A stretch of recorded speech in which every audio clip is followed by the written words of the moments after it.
Welcome to the Lady Landlords podcast, where we empower women to gain financial independence through real estate investing. I'm your host, Becky Nova, founder of Lady Landlords. If you're ready to buy, manage, and grow your real estate portfolio, then let's get started. Welcome back to today's episode of the Lady Landlords podcast. I am your host, Becky Nova, the founder of Lady Landlords. And today we have Paige Panzarello joining us from the Cash Flow Chick. So Paige, thank you so much for joining me today. How are you? Oh, Becky, I'm so pleased to be here. Thank you so much. I just can't wait for today's show. Good. I love, because today we're going to be talking about a very specific niche within real estate investing that I know our members have actually been asking about this information. So I am so excited to really get some very clear answers from someone that's just been so successful in that industry. But first, I always like to start by just learning a little bit more about who you are outside of real estate investing and notes. Yeah, absolutely. So as you said, I am Paige Panzarello, the Cash Flow Chick, and I've been in the real estate investing sphere for about 25 years now. I've done just about everything there is to do in real estate investing, with the exception of becoming a realtor. That's one thing I pretty much avoided, but for the most part, I've done just about everything there is to do. And I'll tell you, Becky, when I came into this space, it wasn't by choice. I didn't choose real estate. Real estate chose me. My grandmother had passed away, and she had a very large estate that was about $4 million in debt. We had, I know, crazy, right? We had holdings in California and in Arizona. And so my family stayed in California, where I am from, and I went off to Arizona knowing nothing about real estate or real estate investing, right? We had 38 townhome units in Arizona, a sewer treatment plant, and some land. And I will tell you that the 38 units were only about 40% occupied. And then most of them were in a state of disrepair. They needed to be fixed because they were not habitable. So again, we were $4 million in debt. I go off to Arizona knowing nothing. And back then, we didn't have things like Zoom. I mean, the internet was barely around, right? So I had to surround myself with people that had the answers to the questions I was asking. Long story short, fast forward, within 18 months, I was able to fix and put renters into those units. We were 100% occupied. Within 3 years, I turned the 4 million into the positive. So we came out of debt. And I realized, though, that we weren't going to be able to sustain profitability with the townhome units, because the area didn't command the market rents that we needed to command in order to maintain profitability. So I went to my family and I said, we need to sell off these units, and we need to sell off the sewer treatment plant, and I want to use that money to build on the land. And my family said, nope, don't want any part of that. I said, okay. And I bought the company. I bought the corporation.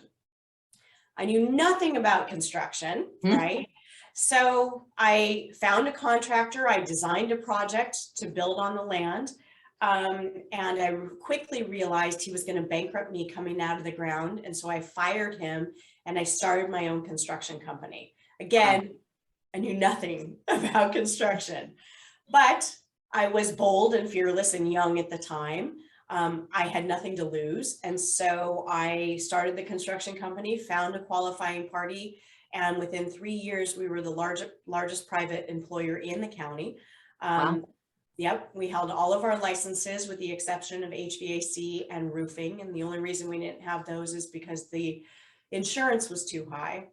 And I was young and I was making money hand over fist, Becky, but I will tell you, I was working 7 days a week, 18 hours a day. And literally, I think it would have put me in an early grave. It would have. Wow. My saving grace, though, and I say it, I choose those words carefully, is the crash, right? I saw the crash. In 2008. In 2007, 2008, yes. Okay. I saw it coming. Mhm. And I thought, oh, this is not going to affect me at all. Because I was only about 10, 15% leveraged. I had a Mhm. lot of liquidity. I had a lot of assets. And I had great relationships, right? What I Mhm. did not anticipate is that the people that owed me money were not going to be able to pay me. So the crash happened literally on top of my head, and I was pretty devastated. I had the opportunity, like everybody else, to file for bankruptcy. I chose not to do that. Mhm. Instead, I liquidated everything at pennies on the dollar. I paid off everybody that I knew, and I walked out of Arizona having paid everybody off, but losing $20 million. Now, yeah, When you say, and before we were already talking about 4 million was already the problem, and yeah, now we're talking 20 million. 20 million. So, Yeah, okay. yeah. And Gotcha. I called that earlier a blessing, right? My saving grace. Mhm. And I say that for a reason, because it taught me, number one, it kept me out of the grave, right? Because the Mhm. stress and anxiety of all of that was tremendous. But number two, it taught me how I relate to money. It taught Mhm. me who I am as an investor. It taught me my risk tolerances, right? So Mhm. it really shaped and molded me to be the person that I am today. So I went away from real estate investing for a little while to lick my wounds and kind of regroup. Oh my God. So we were already talking about now 4 million, but now we're actually talking about like 20 million. So I want to unpack a couple of things that you'd kind of said in there. One of the first things that I love that you started with is that you've done a ton of things in real estate, but you are not a realtor and you don't want to be a realtor. Can I ask why that is? Yeah, there were a couple of situations, especially when you're an owner builder, there are opportunities for you that don't necessarily exist if you are a Mhm. realtor. And because my focus is not to, number one, it's not the retail side of being a realtor. Mhm. That's never interested me. Largely because that's not my focus. My focus is to be more of an investor. Now, I realize Right. there are advantages to being a realtor as an investor, but honestly, I've built such a huge network as it is that I can rely on other realtors and use their services that I don't necessarily need to have my own licensing. Correct. And that's, we talk about that often here, that sometimes we need to be the experts in what we are in and let other people be the experts in what they do. And I think there's Exactly. a very big misconception with real estate investing that we have to be realtors. And Yes. I say the same thing. I have no desire to be a realtor. So it's just nice to hear that somebody else also kind of felt that same way. The other thing that I thought was interesting in the beginning of your story is you mentioned a water sewer, a Sewer water treatment sewer plant. treatment plant. Yep. How did that fit into anything? That's just 38 townhomes and a water treatment plant. And a sewer treatment plant. And I'm going to crack a little joke here. It's a crappy business. Love it. Yeah, it was just one of those holdings that my grandmother invested in. And Hmm. she, we are in a smaller town. It's not like a big city sewer district. But it was in a smaller town, and Hmm. it serviced the townhomes and kind of some of the surrounding homes. So, it was fully operational, and it also provided us some irrigation water. So it was really Oh, interesting. yeah. But again, my focus was not to run a sewer treatment plant. So, I don't think that's anything that anybody ever kind of thinks nope, about, like growing up, wondering what I'm going to own when I get older. Sewers. But I exactly. love the fact that, one, I love anytime I hear stories about women, especially like our grandmothers and great grandmothers that were investing, thinking ahead. Anytime that I hear about like women that were really doing something in a generation where women were not able to do things, I just want to just say kudos to the long line of strong women then that you come from. Yes. But I also love the fact that she really kind of almost saw that probably as diversification, right? Hey, I need to get water to my townhomes. This is actually something that is kind of fully integrated. So I think that's really kind of unique. So Yes. we now are going from 4 million, once again saying like, oh my God, I'm sure everybody listening to this is like, drop their jaw when you had said that number. And now you just dropped 20 on us. What happened next? To the 20 million. Mm-hmm. Where I do we go from there? Yeah. So obviously, I felt good about my decision and having to, because I paid everybody. I was Yeah. one of those lucky few that did that. And there was, Mhm. there were a lot of people that did not pay me. So I felt very good about that. And I honestly, Becky, have investors to this day because of it. So Wow. I'm very fortunate, but I did, I went back home to California and I've always been entrepreneurial. So I started a couple little entrepreneurial things and it just Hmm. it didn't feed my heart. Right. Yeah. So I decided, okay, I'm going to go back into real estate investing, but I had heard about this thing called notes. And Mhm. I thought, what's that? Because as you know, I mean, when you lose $20 million, excuse me, you tend to be a little risk averse. Oh, yeah, that might be something. Yes, exactly. I Yes, want to see cash in the right. bank. I'm already kind of, licking my wounds here. Exactly.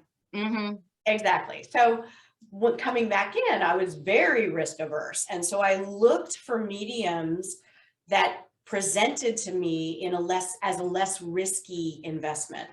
And hmm I came across notes. hmm And when I started to learn about notes, as I'm doing other things, I'm, wholesaling, I'm fixing and flipping, and I'm kind of having flashbacks of my construction days, right? So I knew okay, that was not a permanent thing for me. yeah, But I was building my capital back up, right? So I was doing what I needed to do to get to what I wanted to do. And what I wanted to do was notes. And when I got here, I'll tell you, and learning about notes, angels sang for me, literally sang for me. Now, what are notes? Such a good question because a lot of people don't know. Notes are basically just a promise to pay. Hmm. It is a promise to pay that it's a debt instrument. And there are many different kinds of notes that you can invest in. Now, isn't like my mortgage technically a note? Because Yeah. that's a document that says that I promised to pay this bank. So is my mortgage considered a note? Yes, your mortgage is considered a note. You know what else is? What? Your car loan. That's a note. Credit card debt. Gotcha. That is a note, right? That's unsecured note. Your car loan is a secured loan because they come and take your car if you don't pay your car payment, right? Same thing with Right. the mortgage, right? The house is the securing collateral for your Hmm. invested dollars.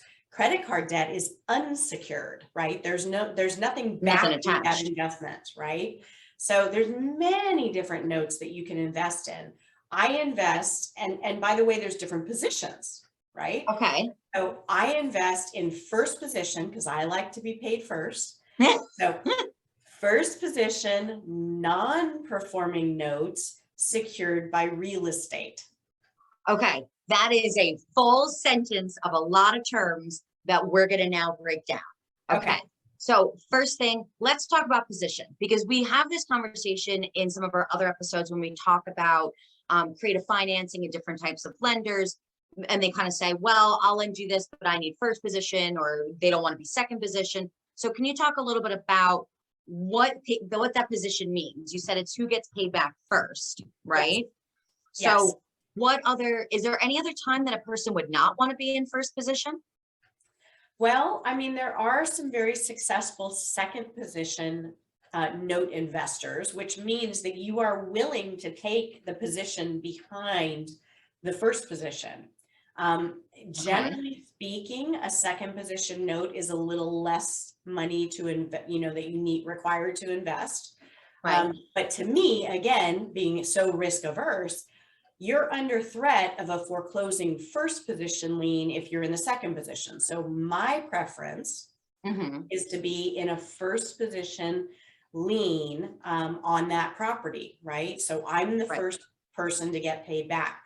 Typically, the only thing that can wipe me out are municipal liens, meaning property taxes, right? Property Yeah. tax deed or tax lien sales can wipe out your first position loan. But you're alerted to the fact that they exist, and that's kind of part of the due diligence. We can go down a rabbit hole there that I don't We want might to go get there. down. We But might get there. yeah, but I mean, in first position is exactly like it sounds. We are the Yep. first to get paid. Right. So now you're buying somebody else's mortgage or somebody else's note, promise to pay, because we're talking, once again, then you mentioned that this was only with houses, only real estate, right? So basically you're buying the mortgage for somebody that's promising to pay back that house, and you then are taking the first position on that. And then you said you do this, and then you said it would be secured, right? Yes. Because once again, we're talking real estate, so that has the houses. So are you buying these notes from a bank? Yes. Gotcha. I buy from banks, hedge funds, other note investors, credit unions, hard money lenders, brokers, you name it. Anybody that has it. As long as the numbers make sense to me, then, and make sense to who I am as an investor, and that's an important piece, right? Yes. Then I will buy it. Then I will buy it. Perfect. And we talked about that too. What might be a good deal for you might not be a good deal for me. We all have kind of different things that we consider that, but numbers got to work regardless if it's me or you on that. The other interesting term that you had in that phrase was non-performing. That sounds scary to me. Yes. Can you explain what performing versus that a non-performing would be? Yes. So it's just like it sounds. Non-performing, the borrower has stopped paying their mortgage. A performing loan is where the borrower is paying their mortgage.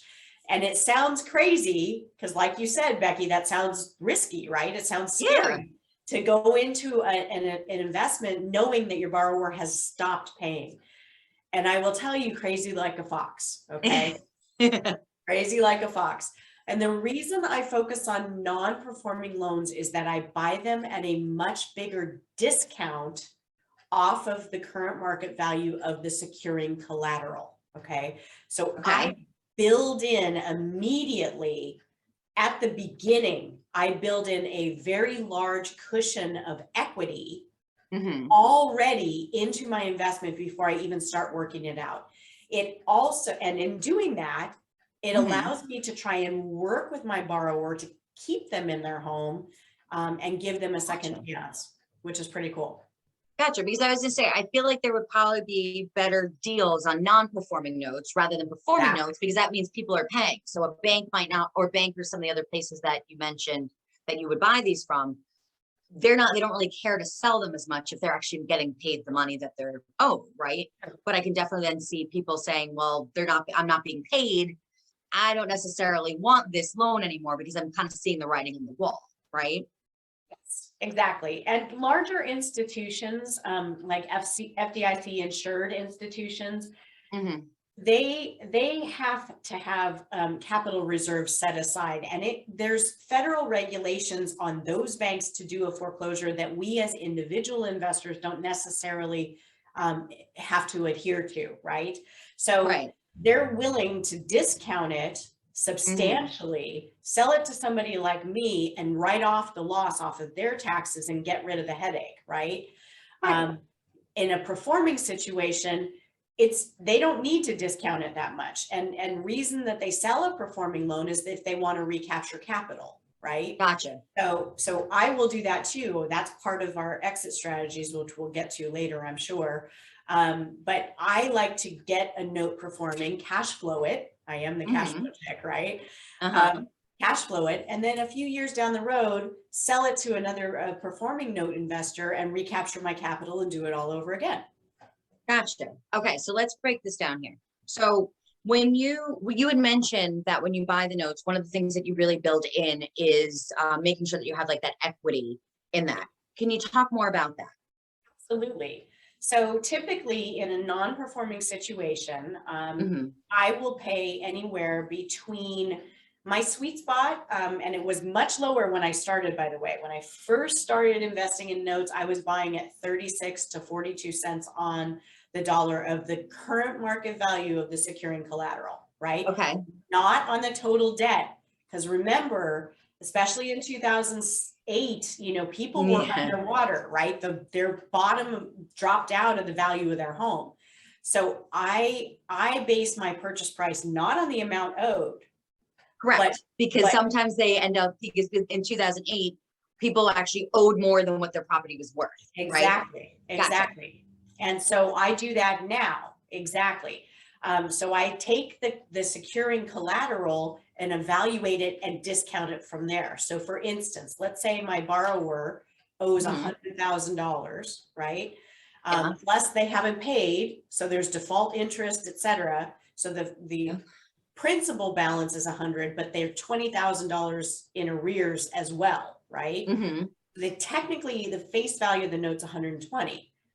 Right. But the property is only worth 80. So I will buy based on that $80,000 and I will discount it. My sweet spot right now is generally between 55 and 62 cents on the dollar. Right. So then that way, once again, so you would be paying, for example, for that, in that example, if it was worth 80,000, you would be looking to really purchase that for like 40,000? Yep. 40, 50,000, somewhere in there, right? That 50, 60% of what really that asset is worth at 80,000. Not the 120,000. That's somebody else's. That's the non-performing part. The fact that now they owe so much more than what the property is really worth. Exactly. Gotcha. Exactly. Okay. So now you end up buying not the property, but now you end up buying the note, which is a piece of paper, right? Now you end up buying that note for that discounted price. How does that put money in your pocket? Such a good question. Such a good question. All right. So we have, and this is one of the other things that I love about note investing, is that unlike many other forms of real estate investing, we actually have 23 different exit strategies available to us. 23. Okay? Oh my 23. God. So we can mitigate our risk 23 different ways, right? That said, we don't use all 23 all the time. We typically stick to 4. All right. Okay. The least favorite for me is foreclosure. Everybody knows what a foreclosure is. You just need to pay attention to whether it's a judicial versus a non-judicial foreclosure state, because the judicial foreclosure state will take a little longer and cost a little bit more, right? So foreclosure, my least favorite. We've got short sale. Everybody knows what a short sale is. So that 120 they're not really short. Borrower owes me. I'm sorry? I said they're not really short either. So short sales. Yes, exactly. So, that 120 that borrower owes me, because I've purchased this note at about 45,000, and let's call it $5,000 or $6,000, I'm into it for workout costs. So let's say I'm into it for 50,000, right? That gives me a lot of room to mitigate my risk, but also work with my borrower and say, listen, if you want to get going here, we can create a situation where we forgive some debt, right? So I don't have to forgive any debt. If I want the house, I can demand all 120,000 and foreclose on them, right? I don't like to do that. Short sale, if they say we want out of the house, and I have a buyer, or are you willing to short the sale? The house is only worth 80. Are you willing to accept 80 as the purchase price? How fast do you think I'm going to say yes? I'm only 50. Right? I'm flipping paper. I'm not even swinging a hammer. Yeah. I'm not fixing anything. So I could agree to a short sale. I could agree to a deed in lieu of foreclosure. So a deed in lieu of foreclosure is when the borrower says, we don't want to stay in the house, but we don't want a foreclosure on our paperwork, on our credit. Yeah. Would you, Mrs. Bank, right? Because I literally become the bank. Would you accept the deed to our house as payment in full for our loan? So now I'm taking hold of the asset, right? The house. And I can do a variety of different things. I can fix and flip it. I can sell it to a fix and flipper and carry the paper. I can buy and hold it, right? So I can fix it and put a renter in there. Some of the houses don't even need to be fixed, right? Yeah. So super easy. Short-term rentals. There's a variety of different things if I capture the property. Right. Again, I want the debt. I don't want to hold on to the properties, right? Right. The whole point is then to not really be buying the actual asset. You could do that. You could go and you could buy the actual house. Exactly. But that's not the strategy here. The strategy here is buying the paper. Exactly. Buying that secured by the house. Secured by the house. Exactly. Important. So that way we don't lose our shirt here. Exactly. Because we have that behind us. Gotcha. Exactly. And then my favorite exit strategy is the reperforming situation. So of that 120,000, if my borrower wants to stay, I can go to them and say, listen, and use that debt as leverage. I can say, listen, we're willing to forgive, if you come up with a down payment, and you'd be surprised how many do, come up with a down payment, a couple $1,000s as kind of a good faith. And we're going to put you in a trial payment plan for 6 months. And if that's successful, then we're willing to modify your loan, and we'll forgive some debt. We can reduce interest rates. There's all kinds of, reduce payments. But when you do that, you're internally refining your loan. And the beauty part of doing so is that we're now resetting the clock. And as we know, banks make their money on interest, right? So when we refi that loan internally, modify it, we're resetting the clock. And now the payments begin for another 30 or 40 years. And most of that payment is going to be my interest, which is my profit, right? Right. So I can cash flow that. And when the toilet breaks, the borrower does not call me. They call a plumber, right? I was going to say, that's great. You're not the landlord of the situation. You're continuing to make money from this. You're keeping people in their home, which is always, that goodwill benefits of things. And you also, worst comes to worst, you actually then get the asset, right? Because of that first position. So nice. But there are people that come into note investing that want the house. And so I always tell my students, please, if you want the house, invest in notes that are on vacant properties, right? Because I can tell you, it's no fun kicking families out of their house. It's not. It's my last resort. Right. And sometimes when we kind of try to do the good in the world, we kind of get, that kind of comes back around, right? That whole idea of like kind of karma, or whatever we put it out into the universe, tends to kind of come back to us. So listen, are there situations when that has to happen? Is there situations that are just absolutely unavoidable? Yes. And they suck, and that's what it is. But once again, if there's a better way to kind of go around this, that really is a win-win for everybody. Once again, you're making money on interest. The bank is able to get rid of their non-performing loans off their books, and a family can actually come up with a solution to be able to stay in their home. Win-win-win for everybody.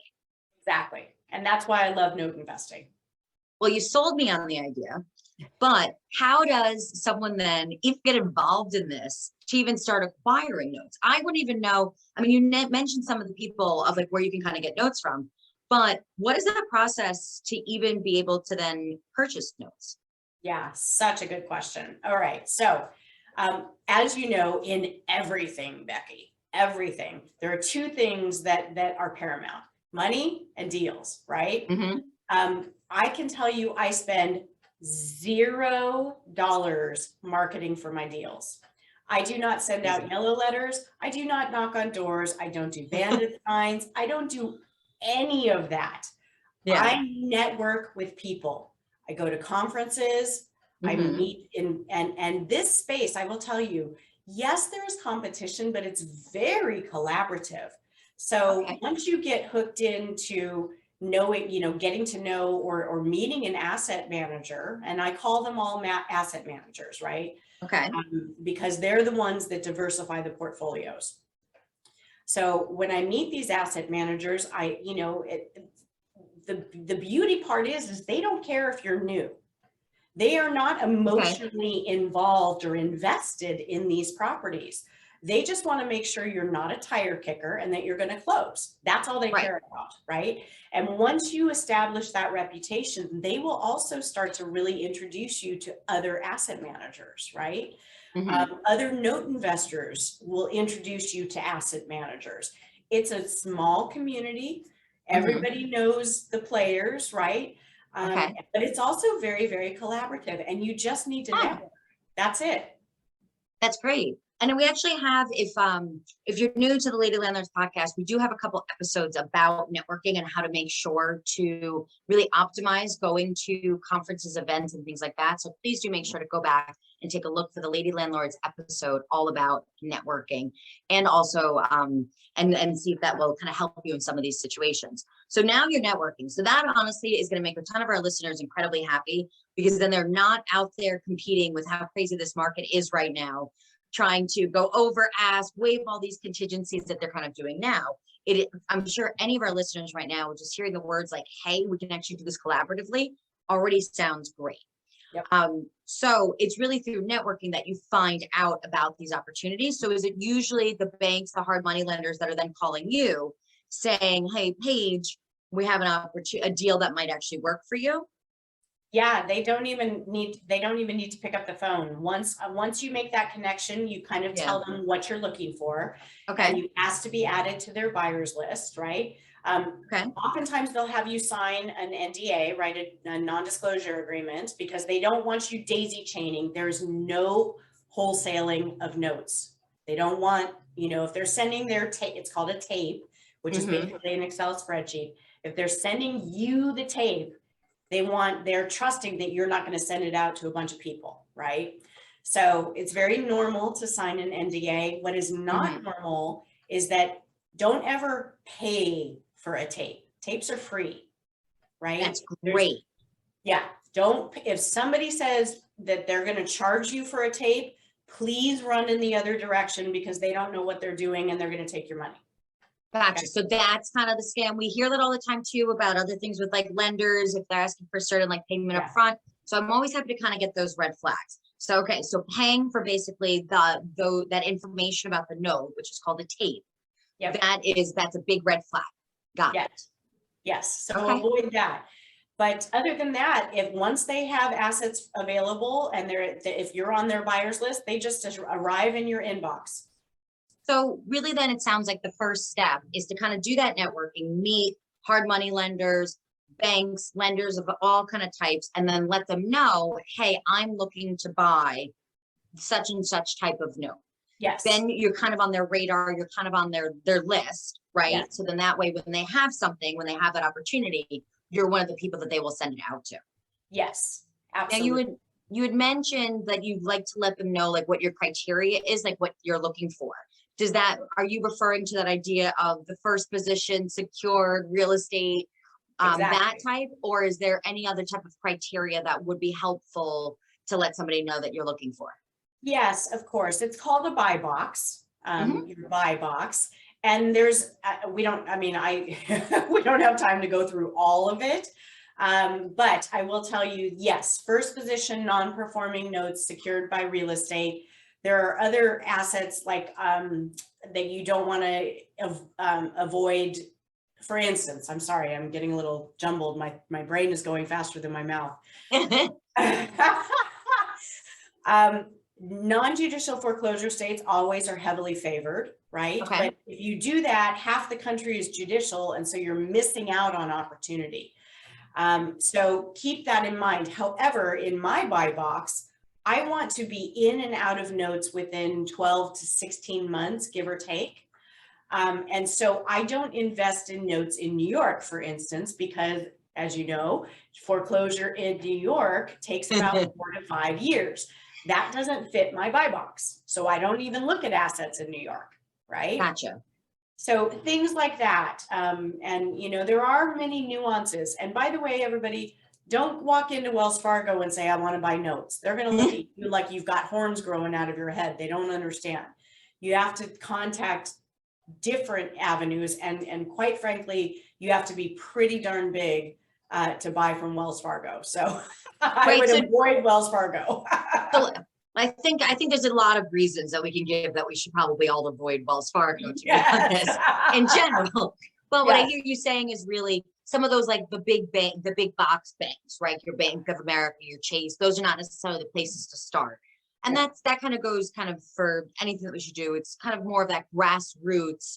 Who do we know? Who are the hard money lenders? Who are the people in our community? Who are the smaller players as we kind of build our way up? And then it also sounds like over time that buy box will become much more clear and we'll get much more specific on what we're looking for.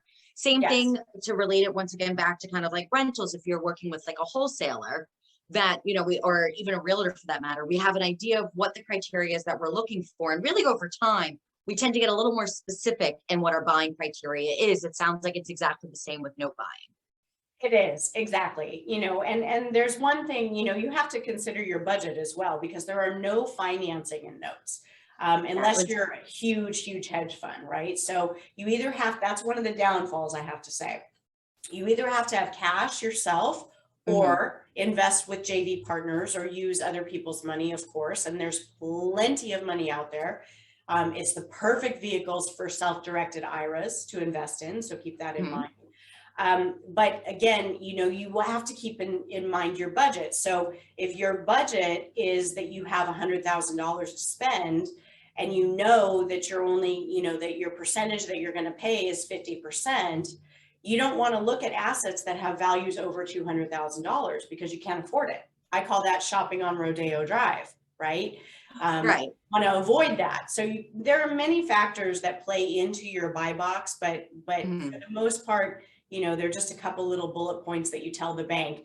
But inwardly, internally, okay, I don't invest in condos, I don't invest in land, I don't, things like that.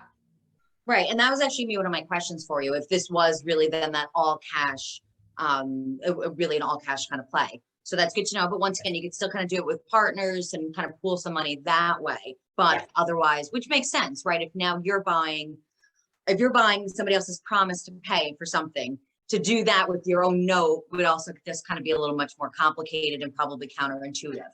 So it makes much more sense that it would be an all cash play. Gotcha. So, and then once again, so that there are then notes for really kind of all price points, and I'm sure, just as there are houses. So I'm assuming then that there's not like a typical amount or an average amount that you would say that somebody would need to get started in this. It more sounds like, well, depending on how much the asset is, you could buy an asset for 20K as much as you could buy something for 200K, right? Yes, absolutely. Gotcha. Okay. So now I've done my networking. Now I've talked to more of these local lenders, some of my connections there. I let them know what type of note I'm actually looking for. Great. Now I get a tape and I'm like, yes, this is what I was looking for. What do I do? Such a good question. All right. One of the biggest pieces of how you are going to protect yourself and your invested dollar is your education. Right. And I'm not saying run out and go spend tens of thousands of dollars on a guru. That's not what I'm saying. There's plenty of free information out there. I've got some free information that you can go to, and I'll give you contact later on, but you have to educate yourself. If you do not educate yourself, there are little nuances in note investing where you can get tripped up and you can get hurt. For instance, one of our exit strategies, we talked about deeded lieu of foreclosure, right? So if I, as the first position, if I don't do my due diligence and know to look, if there's a junior lien holder behind me, then I could get stuck on the hook for that debt. Because if I take the deed for the house as payment in full, my loan goes away and everybody moves up a step. So if you don't look for the junior lien holders behind you, you don't realize I'm now on the hook to pay them, right? Right. So your education is absolutely paramount. Okay. So, and when you get educated, that will teach you what are the due diligence steps you need to take, what do you need to look for, what to avoid, how to analyze a note, things like that. Right. So, and that's anything that we kind of get ourselves involved in. We kind of have to understand that education point. We have to understand what we're investing in.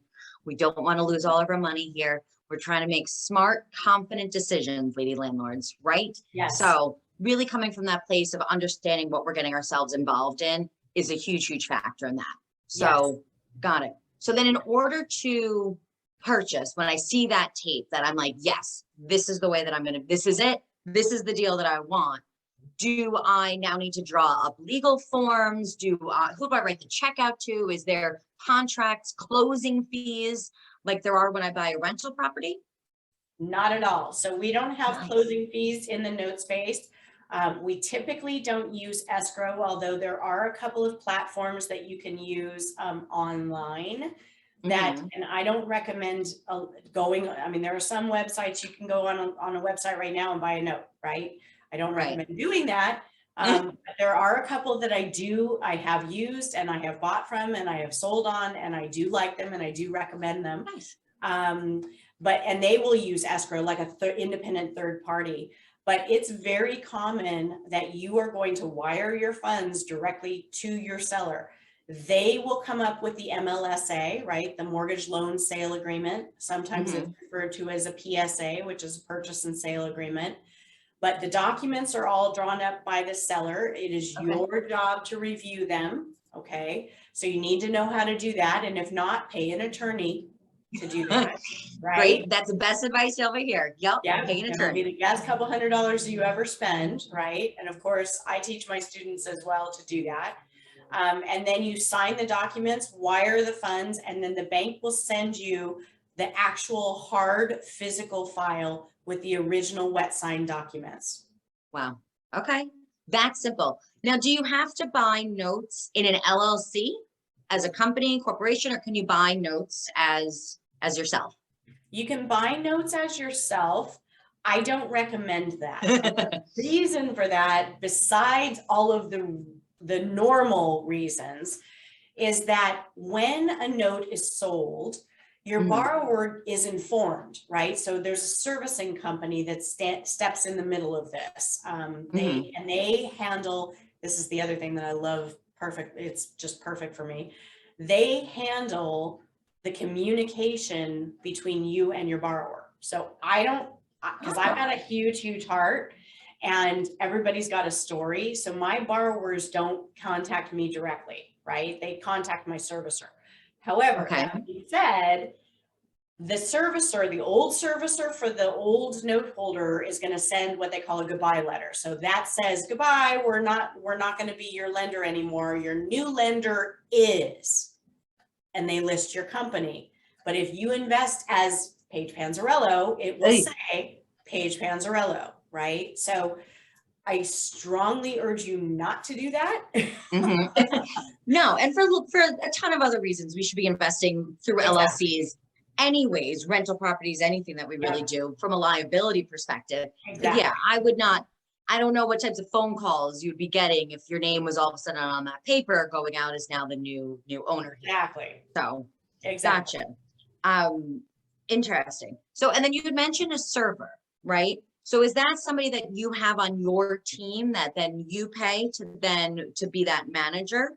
Absolutely. So I have servicing companies that are licensed debt collectors. I am not a licensed debt collector, nor do I want to be, right?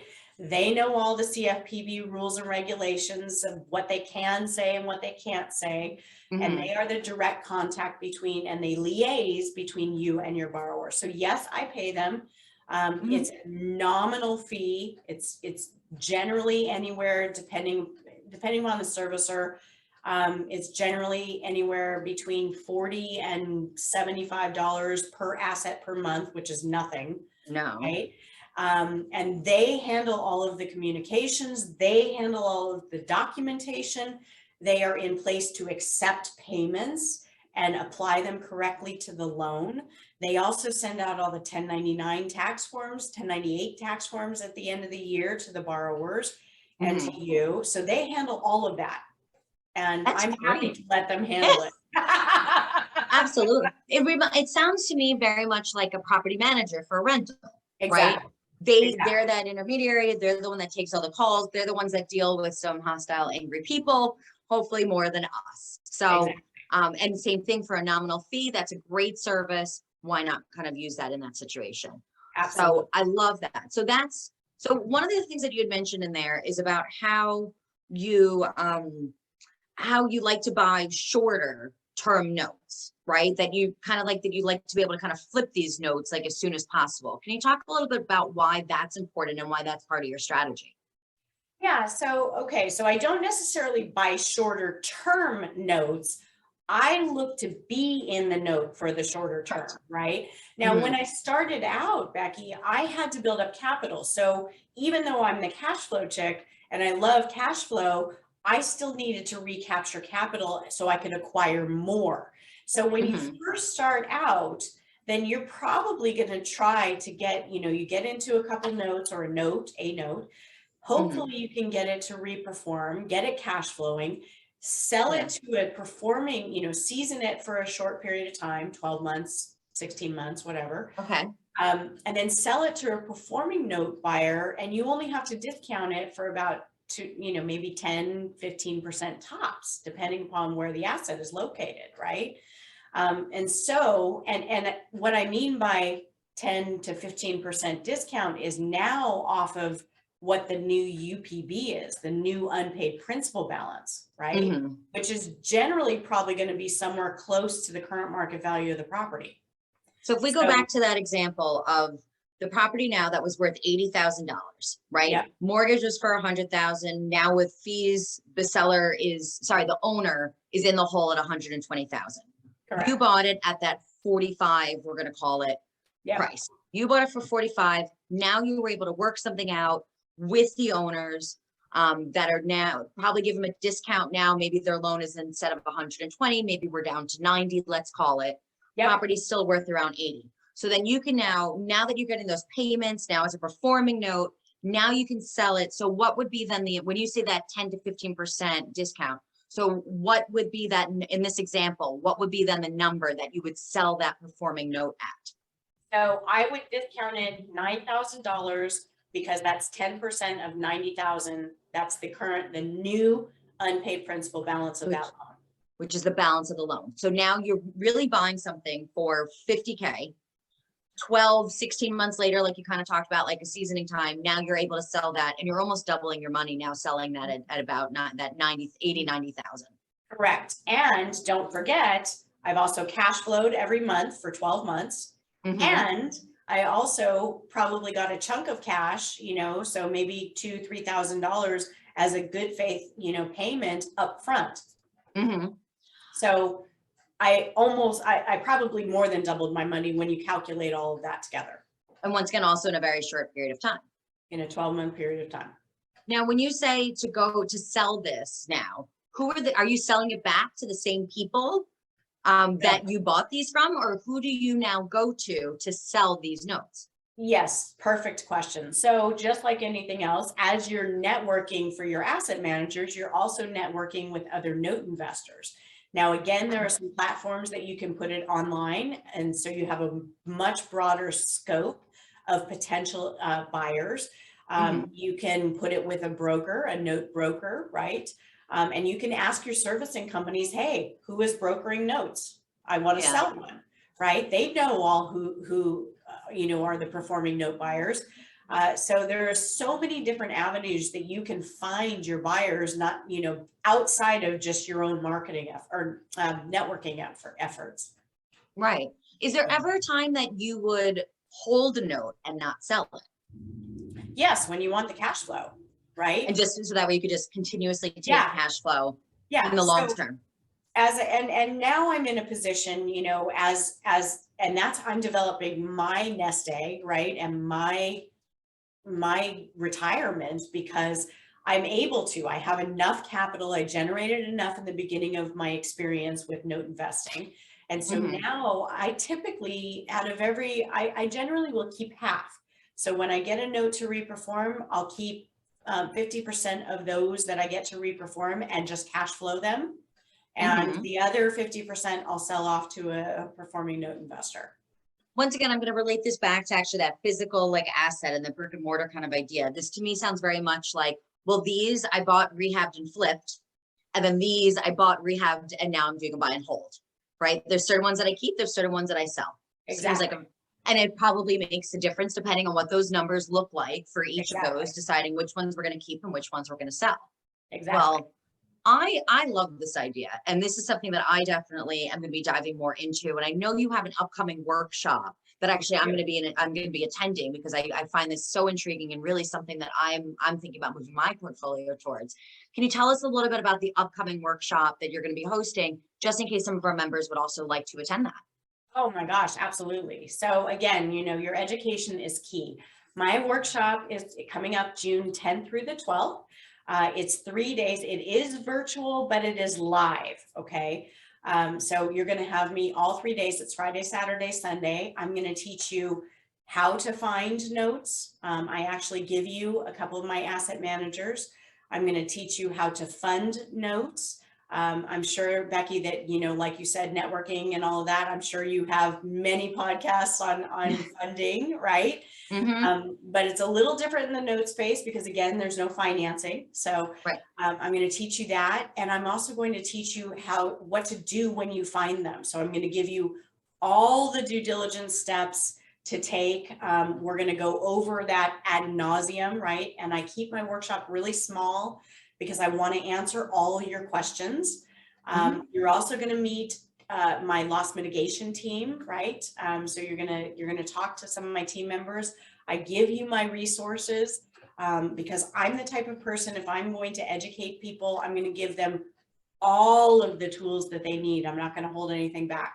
So, so you're going to get it all.